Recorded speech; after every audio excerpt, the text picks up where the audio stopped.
अब देखो पॉलीसोम या फिर पॉलीराइबोसोम, राइबोसोम कितने थे प्रोकैरियोट्स के अंदर? इनकी सब यूनिट कितनी थी?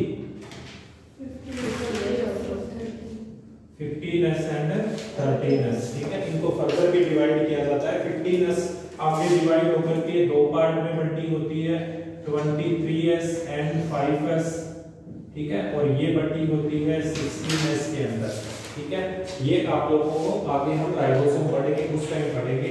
यहाँ पर हम लोगों को इतना ही पता होना चाहिए कि पॉलीसोम का क्या मतलब होता है। पॉलीसोम का मतलब होता है एक mRNA के साथ एक से ज्यादा किसकी यूनिट अटैच होती है? राइबोसोम की यूनिट अटैच होती है। ऊपर स्मॉल सब यूनिट है और नीचे क्या है?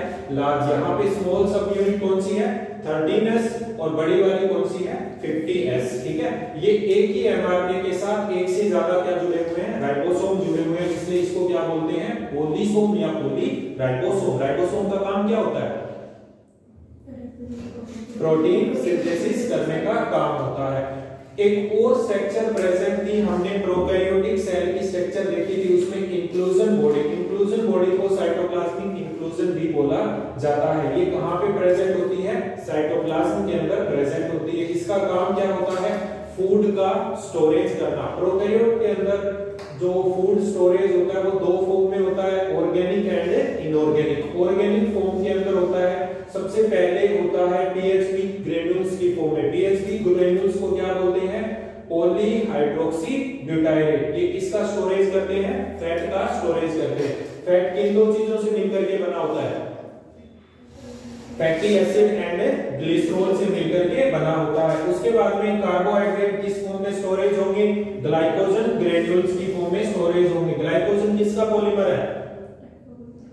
अल्फा डी ग्लूकोज का क्या है? पॉलीमर होता है। उसके बाद में cyanophycin granule and cyanophycin granules की फॉर्म में ऑर्गेनिक सब्सटेंस स्टोरेज होते हैं। किसमें स्टोरेज होते हैं? इंक्लूजन बॉडी में। कौन सी सेल में? प्रोकैरियोटिक सेल के अंदर। इनऑर्गेनिक सब्सटेंस गैस वैक्यूल, जिसको सूडो वैक्यूल भी बोलते हैं, क्योंकि नॉर्मली वैक्यूल्स के अराउंड क्या प्रेजेंट होती है? वैक्यूल्स के अराउंड प्रेजेंट होती है मेम्ब्रेन, लेकिन यहाँ पर गैस वैक्यूल्स के अराउंड मेम्ब्रेन प्रेजेंट नहीं होती, इसलिए इसको क्या बोलते हैं? Pseudo vacuoles. इसका काम क्या होता है? ब्यूएंसी प्रोवाइड करना। ब्यूएंसी का मतलब क्या होता है बताओ? ब्यूएंसी, अरे हल्का। जैसे आप लोग देखते हो हाइड्रोफाइट्स, हाइड्रोफाइट्स के अंदर ब्यूएंसी प्रोवाइड करने का काम कौन सा टिश्यू करता है? एरेनकाइमा। कौन सा? एरेनकाइमा। वेलामेंट टिश्यू तो हाइग्रोस्कोपिक आर्द्रताग्राही प्लांट्स के अंदर होता था वेलामेंट टिश्यू।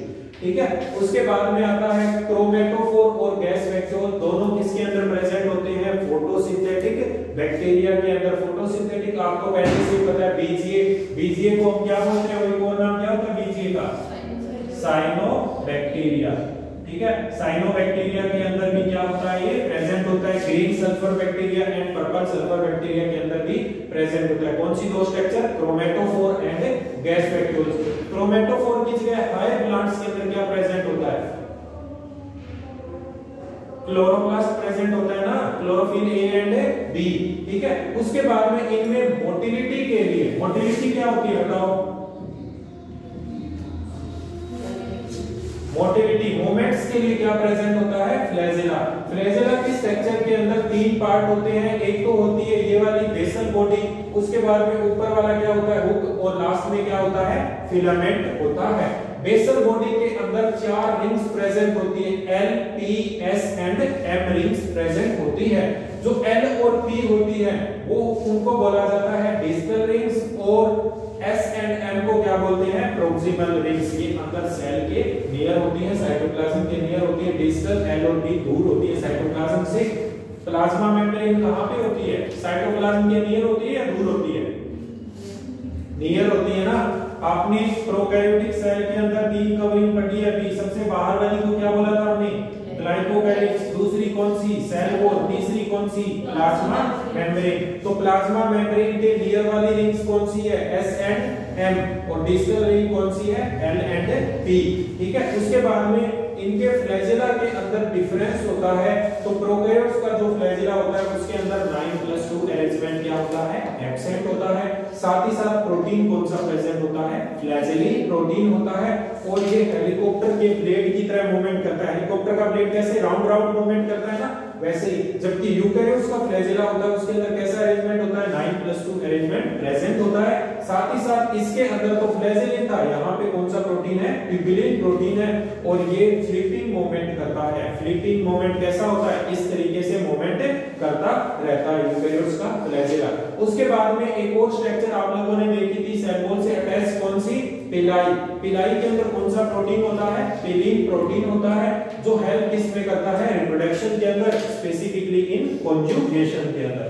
ठीक है, फिम्बरी प्रेजेंट होती है। फिम्बरी क्या करती है, आपके बैक्टीरियल सेल या प्रोकैरियोटिक सेल को किसी भी सरफेस से अटैच करने में क्या करती है, हेल्प करती है।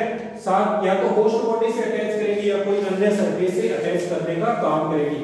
अब यूकैरियोटिक सेल की बात आती है। यूकैरियोटिक सेल और प्रोकैरियोटिक सेल में हम डिफरेंस पहले ही देख चुके हैं। अब यूकैरियोटिक सेल दो टाइप से होती है, एनिमल और प्लांट सेल। इनके अंदर आप वैसे तो 7th 8th में ही पढ़ लेते हो डिफरेंस क्या होता है। हम यहाँ पर 2-4 डिफरेंस देखते हैं। सेल वॉल एनिमल वाली के अंदर क्या होती है, एब्सेंट होती है। प्लांट वाले में क्या होती है, प्रेजेंट होती है। किसकी बनी होती है प्लांट की सेल वॉल, क्या क्या सब्सटेंस प्रेजेंट होते हैं प्लांट सेल की सेल वॉल के अंदर, cellulose, hemicellulose, calcium and magnesium pectate भी प्रेजेंट होता है। ठीक है, प्लास्टिड एनिमल सेल के अंदर नहीं होता, यहाँ पर प्रेजेंट होता है। हम कल की क्लास में सारी बातें करेंगे, ल्यूकोप्लास्ट, क्लोरोप्लास्ट, एमाइलोप्लास्ट, सारी चीजें यहाँ पर प्रेजेंट होती हैं।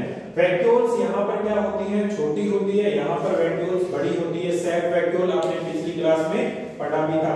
रिजर्व फूड आप लोगों को वैसे ही पता है, एनिमल के अंदर क्या होता है, ग्लाइकोजन, और प्लांट के अंदर क्या होता है, स्टार्च। स्टार्च किसका पॉलीमर है, एमाइलोपेक्टिन एंड एमाइलोज, तो दो रिंग्स होती है। पॉलीमर किसका है, अल्फा ग्लूकोज का पॉलीमर है ना। जबकि ग्लाइकोजन के अंदर किस तरीके की रिंग प्रेजेंट थी, 1,4 एंड 1,6 बॉन्ड पाए जाते हैं ना ग्लाइकोजन के अंदर। ठीक है, यहाँ पर सेंट्रियोल क्या होता है, मेम्ब्रेन गैस प्रेजेंट होता है। इनके अंदर सेंट्रियोल एब्सेंट होता है। सेंट्रियोल तो आप एक एनिमल सेल स्पर्म देख लो, उसके अंदर प्रेजेंट था ना, proximal centriole and distal centriole. Sperm की स्ट्रक्चर के अंदर इस तरीके की स्ट्रक्चर थी, ऊपर एक क्या था, सेंट्रियोल प्रेजेंट था। ठीक है, उसके बाद में कॉम्प्लेक्स गोल्जी बॉडी होती है इसके अंदर, और इनके अंदर सिंपल गोल्जी बॉडी होती है प्लांट सेल में। इसको क्या बोलते हैं, डिक्टियोसोम। इंपॉर्टेंट है, आप याद रखो। डिक्टियोसोम क्या होता है, प्लांट की गोल्जी बॉडी को क्या बोलते हैं, डिक्टियोसोम। ठीक है,